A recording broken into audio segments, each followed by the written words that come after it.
Bonjour à toutes et à tous, compagnonnes et compagnons, nous sommes en direct, nous sommes le 12 décembre, alors le 12 décembre il s'est passé des choses dont on ne va pas parler aujourd'hui parce qu'on n'aura pas le temps de le faire, on le fera la semaine prochaine, c'est Piazza Fontana, le 12 décembre 69, des attentats sous fausse bannière menés par les nervis d'extrême droite en Italie, à Milan et à Rome, et attribué aux anarchistes, dont un sera jeté par la fenêtre du commissariat.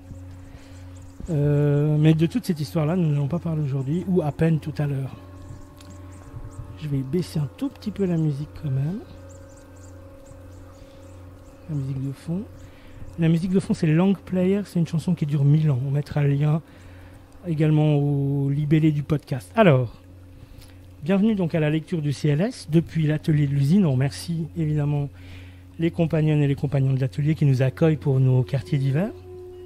Merci beaucoup à elles et à eux. On est bien ici, c'est confortable, il fait chaud, on a notre tisane. Et si tu souhaites toi-même lire ou proposer des sujets de l'histoire sociale occultée ou de la mémoire collective combative méconnue, eh bien tu nous rejoins.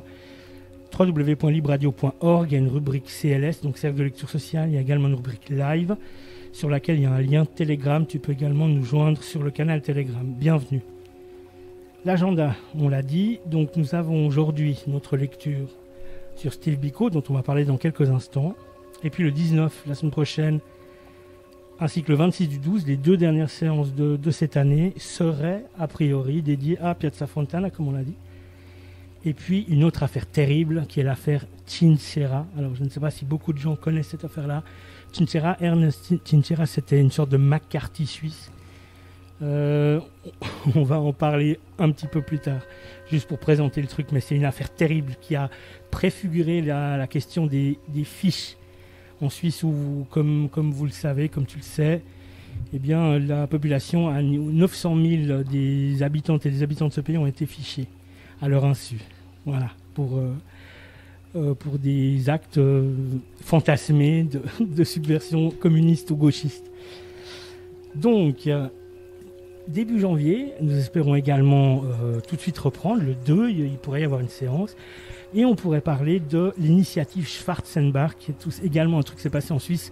L'initiative Schwarzenbach, c'est un truc terrible aussi qui était un vote pour limiter la population étrangère en Suisse. Ça a failli passer. C'est extrêmement d'actualité avec ce qu'on voit actuellement en France, par exemple. Et à l'époque, c'était de dire 10% d'étrangers, pas plus, et tous les autres, vous dégagez. C'est un truc qui n'est pas passé, mais pas passé pour beaucoup. On reviendra là-dessus également. Steve Biko fut assassiné dans d'horribles conditions. Celui à peine trentenaire qu'il fallait liquider était le fondateur du Black Consciousness Movement. Et c'est très certainement ce qui a fait de lui et ce qui lui valut l'attention de la police sud-africaine en plein régime d'apartheid. Nous sommes en 1977. D'abord étudiant en médecine, Steve Biko les arrête et multiplie ses engagements anti-apartheid et pour le progrès social. Il revendique notamment la pensée de Frantz Fanon, d'Aimé Césaire, de Léopold Sédar Senghor, également celle de Malcolm X, et le voisinage du Black Consciousness avec les Black Panthers aux États-Unis.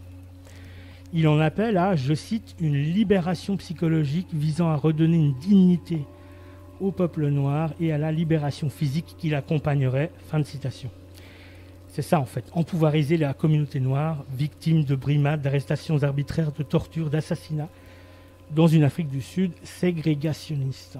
Alors à Port-Elizabeth, c'est le sud de l'Afrique du Sud, Stephen Bantu Biko, après avoir été arrêté et torturé au sein même du quartier général de la police, dans le bureau 619 de l'immeuble Sanlam. Vu de l'extérieur, ce bâtiment ressemble à n'importe quel autre immeuble de bureau. Par ailleurs, le tumulte de la circulation sur l'autoroute surélevée passant à proximité permet d'étouffer tous les bruits provenant de la salle de torture. Le 11 septembre 1977, après avoir été battu, laissé gisant dans ses fluides corporels à même le sol dans sa cellule, depuis plusieurs jours, les sévices infligés à Steve Biko sont si violents qu'il doit être transféré dans un hôpital carcéral. Cette nuit-là, les capitaines de police Zibert et Wilken, épaulés par le sergent détective Nivout, le conduisent conduisent dans une prison de Pretoria à plus de 1000 km de Port Elizabeth. Biko fait le trajet à l'arrière d'un véhicule de police nu, à l'agonie et sans escorte médicale, manœuvre bien entendu destinée à sceller son sort. Il décède quelques heures plus tard, le 12 décembre. Le ministre de la Justice, Jimmy Kruger, déclara dans un premier temps que Biko avait succombé à une grève de la faim. Puis, après les premières fuites qui dénonçaient les exactions répétées sur Biko, Kruger, sans jamais se rétracter, déclara, je cite, « Il y a de multiples façons de s'infliger des blessures à la tête. » Et plus tard, toujours citation, « La mort de Steve Biko me laisse froid. » Fin de citation. Alors nos sources, elles seront mises en entier au libellé du podcast et elles seront citées au moment des lectures. Les voici rapidement. Il y a le journal des Black Panthers, la Gazette de Lausanne, le journal de Genève, l'Impartial, le Nouveau Quotidien, la Feuille d'avis de Neuchâtel, l'Express, le journal du Valais. Ça, c'est pour les principales qu'on mettra au libellé. Il y en a probablement d'autres qu'on rajoutera, bien entendu. Un petit mot avant que je cède la parole des prochains sujets. Alors voilà, Piazza Fontana, donc c'était un 12 décembre 69. À 16h37, une bombe éclata à la Banca Nazionale dell'Agricoltura qui jouxte la Piazza Fontana dans le centre de Milan, faisant 16 morts et une centaine de blessés. Aussitôt, l'extrême gauche est accusée, en particulier les anarchistes. 4000 personnes sont arrêtées par la police. 3 petits points, on en parlera. Le danseur Pietro Valpreda est emprisonné, tandis que le cheminot Giuseppe Pinelli, anarchiste, est accusé à tort de l'attentat. Il fait une chute mortelle du 4e étage du commissariat où il est interrogé. Le commissaire Luigi Calabresi, est assassiné en représailles en 1972. Voilà, nous verrons, nous lirons. Chinchera, dont on parlait tout à l'heure. Alors Ernst Chinchera, né le 14 mai 28 à Zurich et mort le 30 octobre 2004 dans la même ville, est un homme politique suisse, membre du Parti radical démocratique. Il est connu comme l'une des figures suisses les plus marquantes de la lutte contre, je cite, la subversion communiste, fin de citation, notamment par des activités d'infiltration et de fichage. Entouré qu'il s'était de jeunes mouchards, son univers était celui de la paranoïa, de la calomnie, de la délation. Nous verrons, nous lirons. Et enfin, à cette formule qui clôt le truc, quoi. Initiative Schwarzenbach. Alors, c'était l'initiative du 7 juin 1970 contre la surpopulation étrangère, portée par James Schwarzenbach. Reste l'une des votations les plus controversées de l'histoire suisse du XXe siècle. Elle visait à dépeupler la Suisse des étrangers au point d'en réduire la présence au maximum à 10% de la population. Nous verrons, nous lirons. Voilà. Moi, je m'arrête là et je cède la parole pour les lectures. Alors, le premier article qu'on va lire, c'est un article du Journal de Genève du vendredi 16 septembre 1977. Afrique du Sud, 1300 étudiants arrêtés après la mort de Steve Biko. King Williamstown, Afrique du Sud. Des policiers anti-émeutes accompagnés de chiens ont arrêté jeudi près de 1300 étudiants de l'université pour noirs de Fort Hare qui participaient à un service religieux à la mémoire de Steve Biko, leader noir mort lundi en prison, a annoncé un porte-parole de l'université. L'université de Fort Hare est située à King Williamstown, 950 km au sud-ouest de Johannesburg, capitale du Bantoustan Ciskei où Biko avait été exilé par le gouvernement en 1973. Le conseil représentatif des étudiants de Fort Hare avait demandé mercredi au recteur blanc, M. J.M. DeWitt, l'autorisation de tenir un service religieux pendant les heures de cours. En réponse, M. DeWitt a déclaré qu'il regrettait profondément la mort de M. Biko, mais ne pouvait accepter que les cours soient interrompus pour le service religieux. Il a fait lire aux étudiants une proclamation du gouvernement interdisant tout rassemblement. Jeudi matin, les étudiants ont passé outre à l'interdiction, et tandis qu'ils chantaient des hymnes religieux et Nkosi Sikeleli i Afrika, l'hymne nationaliste africain, ils ont été encerclés par les policiers.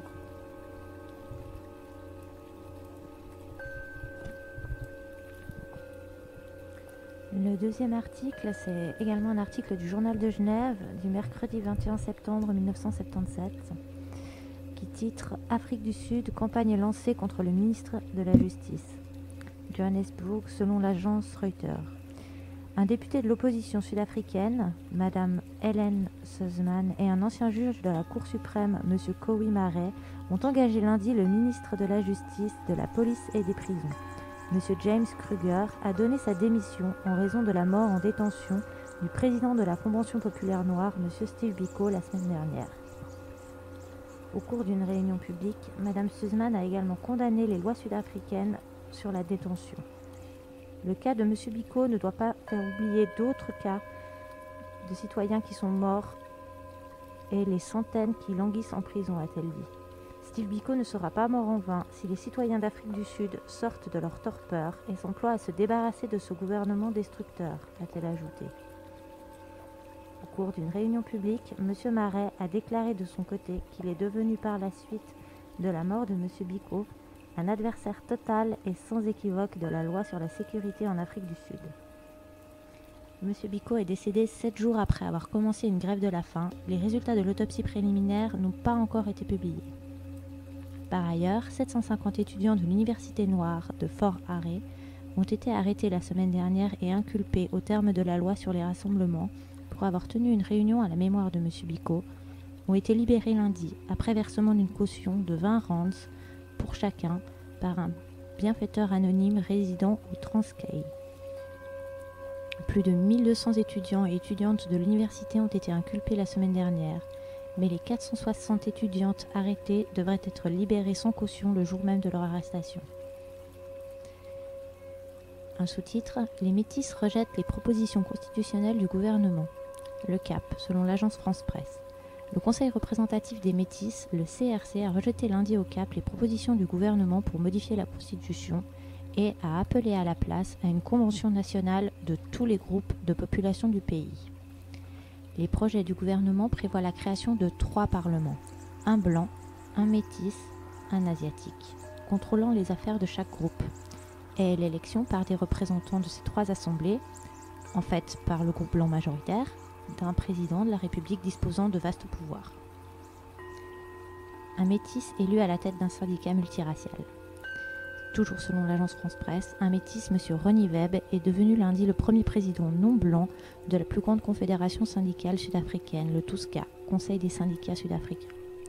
M. Webb, responsable syndical dans l'industrie automobile, était jusqu'alors vice-président du TUSCA. Il a été élu président au cours du congrès annuel de la confédération qui regroupe 200 000 travailleurs de toute race. On continue toujours avec le journal de Genève du samedi 8 et dimanche 9 octobre 1977. Steve Biko n'aurait pas fait la grève de la faim. Johannesburg. Le Rand Daily Mail, un des principaux journaux d'Afrique du Sud, assure vendredi que, selon les résultats de son enquête, Steve Biko, président honoraire de la Convention du peuple noir, n'avait pas observé de grève de la faim avant sa mort en détention le 12 septembre. Le journal d'expression anglaise précise en revanche que ces investigations tendent à confirmer que le corps du père de la conscience noire présentait bien des traces de traumatismes cérébraux et de contusions. Le ministre sud-africain de la police, de la justice et des prisons, M. James Kruger, avait déclaré que Biko était mort après avoir fait pendant une semaine une grève de la faim. Interrogé sur les informations du Rand Daily Mail, M. Kruger s'est refusé vendredi à tout commentaire. Selon le journal, le corps du leader nationaliste noir ne présentait aucun signe de déshydratation et en fait pesait plus lourd que la normale. On va changer de canton avec la Gazette de Lausanne, lundi 10 octobre 1977. Titre : Afrique du Sud. Nouveaux soupçons sur la mort de S. Biko. Johannesburg, l'agence AFP. L'autopsie effectuée sur le corps de Steve Biko, leader du mouvement de la conscience noire, révélera de graves blessures à la poitrine, des défaillances rénales, d'importantes atteintes au cerveau et des brûlures sur le corps, a affirmé le Sunday Express dans son édition de dimanche. Le Sunday Express, citant diverses sources informées, donne de plus amples détails sur les causes de la mort du leader noir, en dépit des plaintes déposées au Conseil de l'Union de la presse sud-africaine, organe de contrôle, contre l'article qu'avait publié vendredi le Rand Daily Mail sous le titre entre guillemets, pas de signe de grève de la faim selon les médecins de Steve Biko, fermez les guillemets. Le Sunday Express précise que les résultats de l'autopsie seront remis à la police dans 2 semaines. Selon le journal, un porte-parole du procureur général aurait déclaré qu'il était, entre guillemets, très peu probable, fermez les guillemets, que des poursuites soient engagées si l'autopsie révèle que Steve Biko est mort des suites de violence.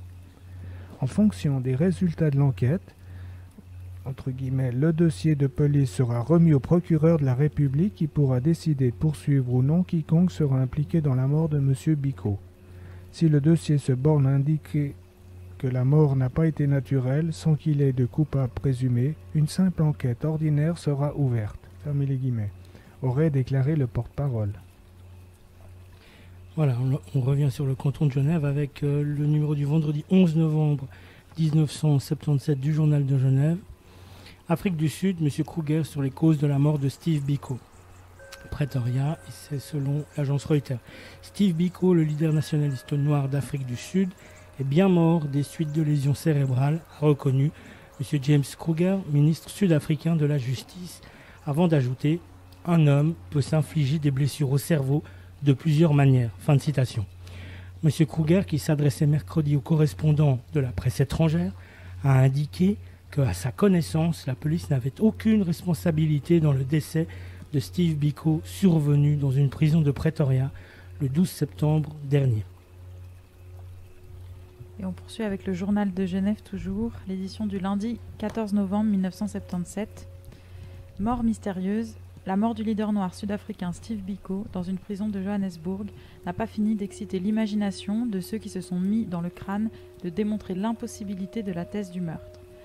Le chef de la police sud-africaine, James Kruger, vient de déclarer, sur la base de rapports attestant que Biko est mort des suites de profonds traumatismes crâniens, je cite, qu'il y avait plusieurs moyens de s'infliger des blessures à la tête. Fin de la citation. À ce tarif-là, on va finir par découvrir que Biko s'est fait arrêter tout exprès, qu'il a observé une grève de la faim et qu'il s'est massacré la tête contre les matraques de ses geôliers pour ennuyer M. Kruger. Et plus rien ne nous empêchera de croire que l'apartheid est une création des Noirs pour empêcher les Blancs de gouverner en paix. À suivre le journal de Genève du mardi 15 novembre 1977. Afrique du Sud, audience sur la mort de Steve Biko. Pretoria, Reuters. Des points levés et des slogans nationalistes noirs ont ponctué l'ouverture à Pretoria de l'enquête publique sur les circonstances de la mort en détention de Steve Biko, président du mouvement de la conscience noire le 12 septembre dernier. Quelques minutes avant l'ouverture de l'audience, Madame Winnie Kegwer, femme du directeur de l'Université noire du Nord, assise auprès de la famille de Biko, a brandi une couronne mortuaire d'une main et un portrait de Steve Biko de l'autre, et demande « Qu'avons-nous fait ?» Fin de citation. Avant de s'écrier « Amandla, pouvoir », cri repris par une trentaine de Noirs dans l'assistance, à 3 reprises. La police est restée impassible. Près de 200 personnes, des Noirs en grande partie, s'étaient entassés dans l'ancienne synagogue où se déroule l'enquête. En plus de l'épouse de Steve Biko et de sa mère, on remarquait la présence de personnalités noires et d'observateurs de plusieurs ambassades, dont celle des États-Unis. On continue avec le journal de Genève du samedi 26 et dimanche 27 novembre 1977. Steve Biko serait mort de coups reçus sur la tête. Pretoria.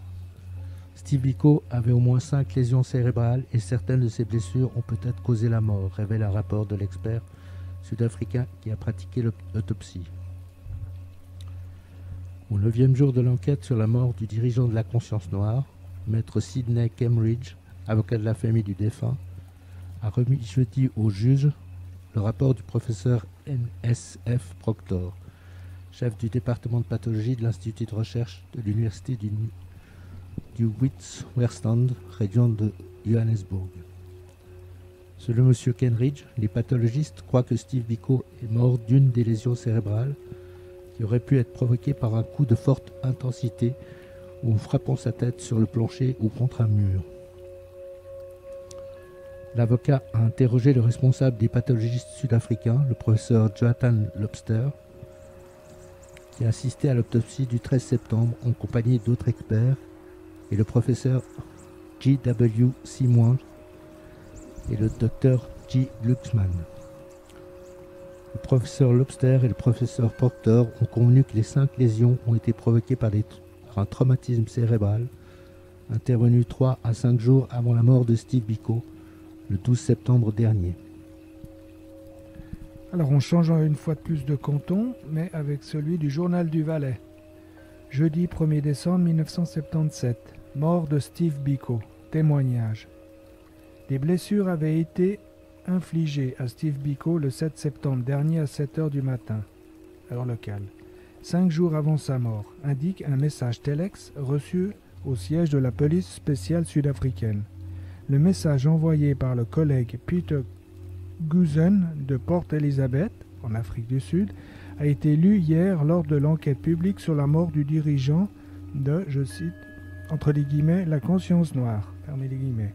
Interrogé par l'avocat de la famille de Steve Biko, maître Sidney Kendridge, le colonel Guzen a déclaré le terme, entre guillemets, blessure infligée, fermez les guillemets, n'était peut-être pas le mot approprié.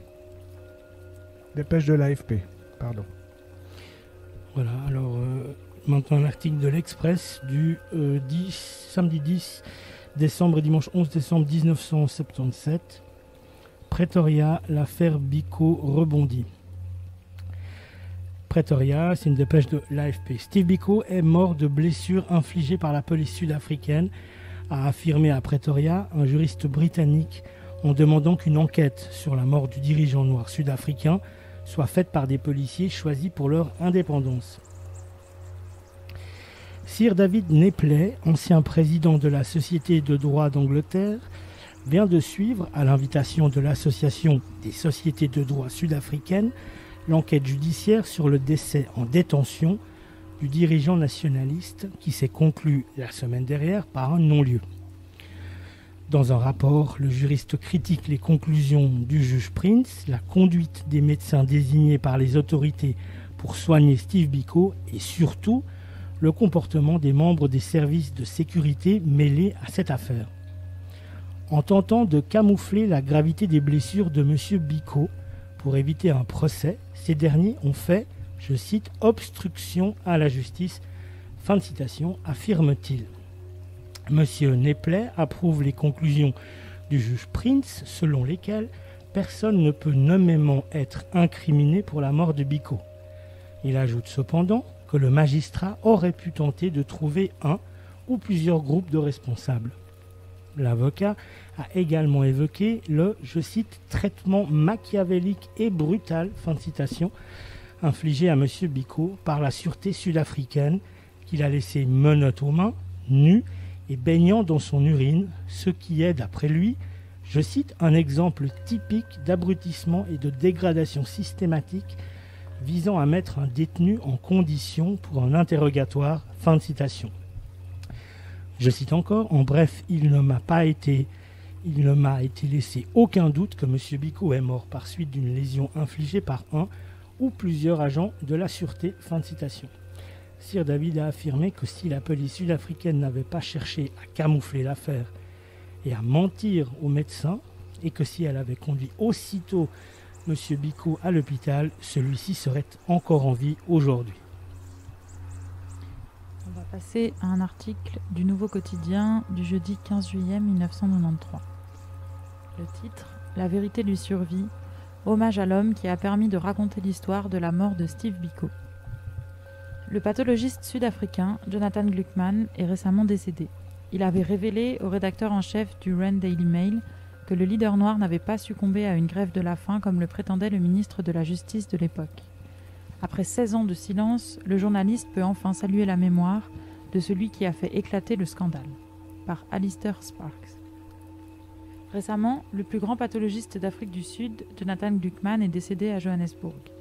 Sa mort me délie d'un serment vieux de 16 ans et me permet enfin de parler de son rôle dans les révélations sur la mort brutale du leader noir, Stephen Biko, au cours de sa détention, une affaire que le ministre de la Justice d'alors essayait d'étouffer. Je venais d'être nommé rédacteur en chef du Rand Daily Mail, un merveilleux journal qui a dénoncé pendant les années sombres de l'apartheid les perversités du système. Pour la première fois, je subissais la double pression du gouvernement et des propriétaires peu coopératifs.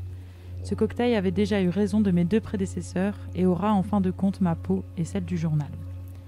Le docteur Gluckman a été un des héros inconnus de l'Afrique du Sud. De haute taille et tout en rondeur, son apparence un peu pompeuse dissimule un humanisme passionné qui l'a conduit à révéler plus d'actes d'injustice criminelle que n'importe qui d'autre dans la longue histoire d'oppression raciste du pays. Au moment de sa mort, à 78 ans, il travaillait encore sur des décès suspects de détenus. Il aimait vivre, les vins fins et les bons cigares. À une occasion, je lui ai demandé pourquoi un homme ayant ses goûts et ses compétences médicales préférait découper des cadavres plutôt que de guérir des malades. C'est là, m'a-t-il simplement répondu, que se trouve la vérité. La vérité le passionnait. C'est ce qui l'a poussé à me téléphoner ce matin du 27 septembre 1977 pour me demander de venir le voir chez lui. Biko était décédé 2 semaines auparavant et le ministre de la Justice James Kruger avait annoncé qu'il était mort des suites d'une grève de la faim, ajoutant une phrase qui est entrée dans les annales de l'apartheid pour sa brutalité. Je cite « Sa mort me laisse froid ». Le docteur Gluckman était tourmenté à mon arrivée. Il avait assisté à l'autopsie de Biko sur la demande de la famille, m'expliqua-t-il, et il était évident que Kruger mentait. Il m'a montré le rapport de l'examen. Loin de mourir de faim, Biko avait en fait du poids excédentaire au moment de son décès. Il pesait 88 kilos. En réalité, il est mort de lésions cérébrales. Les médecins gouvernementaux qui l'ont examiné dans la cellule des interrogatoires, où il était retenu sans jugement, devaient le savoir puisqu'ils avaient ordonné une ponction lombaire qui avait révélé un excédent de globules rouges. Que fallait-il faire? Kruger cherchait manifestement à étouffer l'affaire et à laisser entendre qu'une enquête publique n'était pas nécessaire. Nous devions publier la nouvelle afin d'en obtenir une. Mais nous devions tenir secret le rôle de Gluckman, tant pour des raisons d'éthique médicale que parce qu'il pouvait être appelé à témoigner devant un jury. J'ai donc promis de taire son nom. De retour à la rédaction, j'ai mis au courant Hélène Zill et l'ai envoyée à Port-Elizabeth pour interroger les médecins qui ont examiné Biko pendant sa détention. Elle les a vus tous les 3. Leur terreur nous a convaincus qu'ils savaient que quelque chose ne jouait pas et qu'ils participaient à une conspiration du silence. Ils fanfaronnaient, répondaient à certaines questions avant de se taire en prétendant qu'ils seraient peut-être appelés à témoigner. Nous nous retrouvions dans une position désagréable. Nous connaissions tous les faits, mais nous ne pouvions pas citer nos sources. Nous avons alors écrit un article prudent qui commençait ainsi.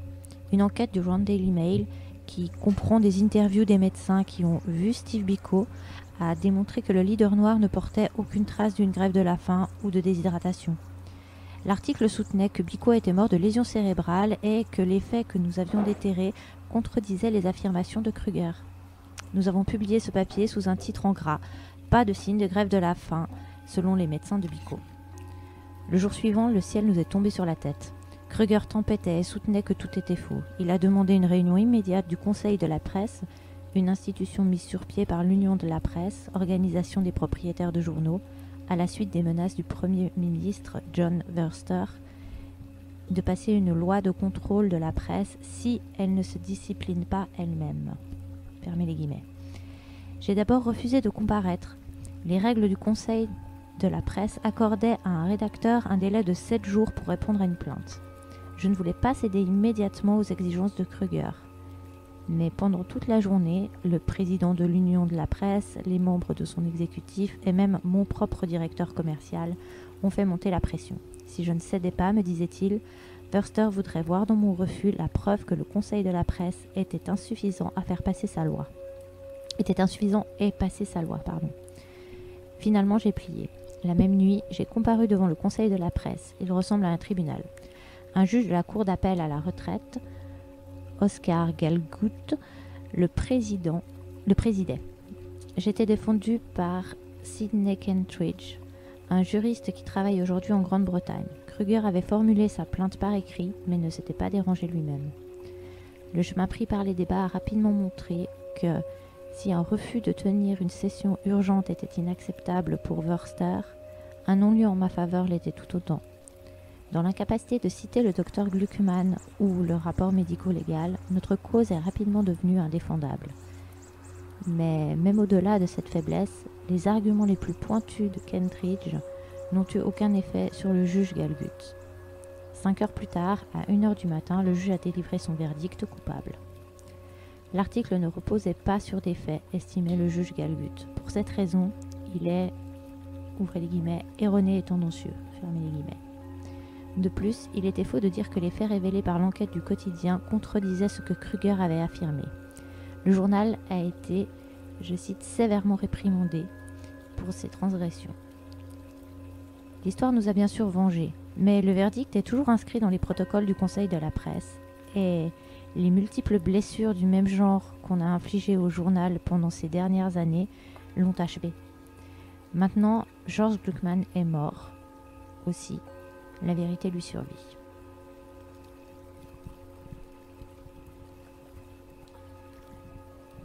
Le Journal de Genève et Gazette de Lausanne du mercredi 29 janvier 1997. Afrique du Sud, des ex-policiers avouent le meurtre de Steve Biko.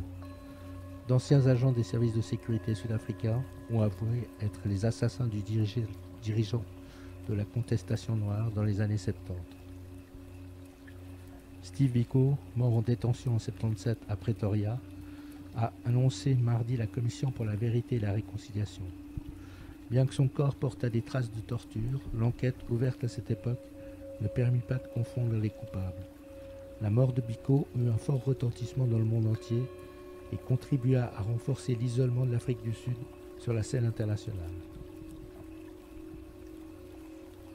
Toujours le Journal de Genève et Gazette de Lausanne du jeudi 30 janvier 1997. Steve Biko, un sacrifice encore vivace dans les esprits des Sud-Africains.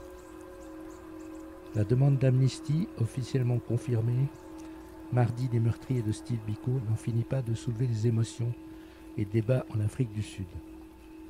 Le phénomène est à la mesure de la place qu'occupe ce martyr de la lutte anti-apartheid dans la conscience collective de la population noire. Le caractère non violent de son action et les circonstances particulièrement atroces de sa mort en détention le 12 septembre 1977 ont fait de Steve Biko le symbole de la résistance et de l'oppression. Le chef du mouvement de la conscience noire, philosophie pacifiste né aux États-Unis, avait été arrêté 15 jours plus tôt. Détenu sans procès, il a été passé à tabac et torturé dans un cachot de Port Elizabeth, puis il a été transporté inconscient et nu pendant 1000 km jusqu'à un hôpital de Pretoria où il est décédé à l'âge de 30 ans.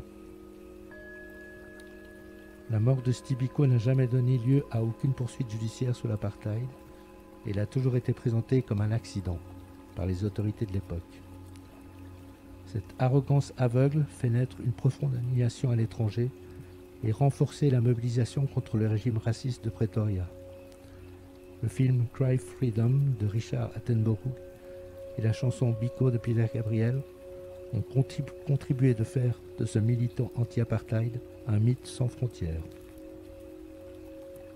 En Afrique du Sud, Steve Biko est devenu le héros de toute une nouvelle génération de militants anti-apartheid et a joué un rôle important dans la prise de conscience politique de la population noire. Son destin symbolise le combat et la souffrance de tout un peuple et représente un sacrifice encore vivace dans les esprits.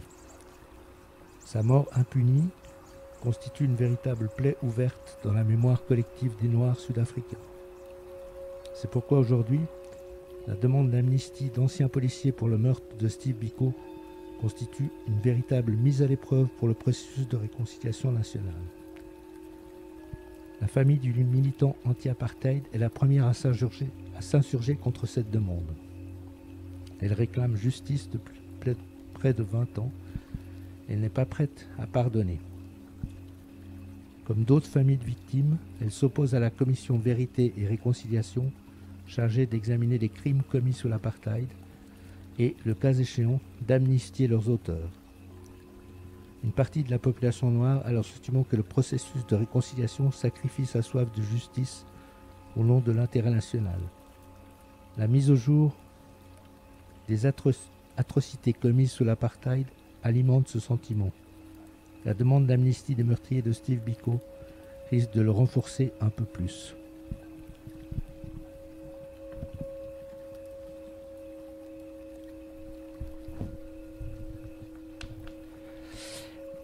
Le Nouveau Quotidien du 9 décembre 1997, bourreau de Steve Biko à confesse.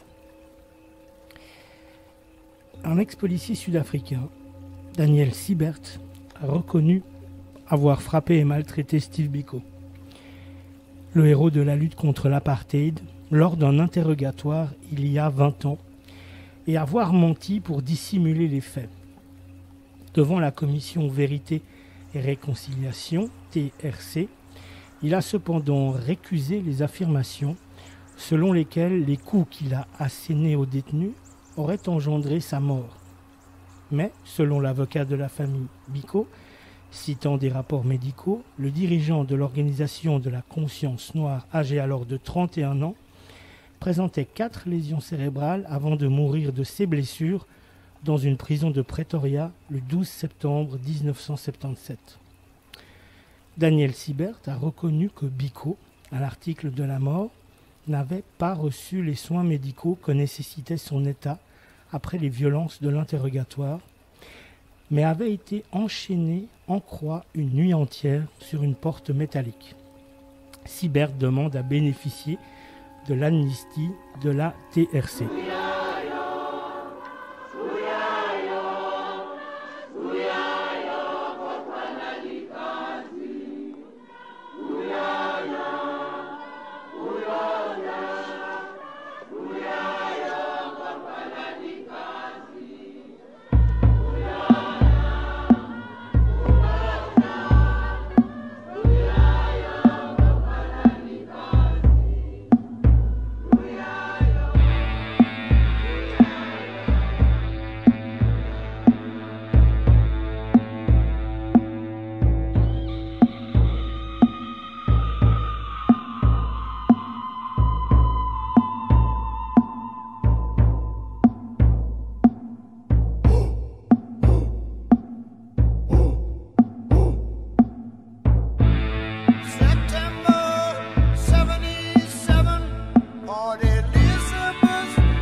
What do you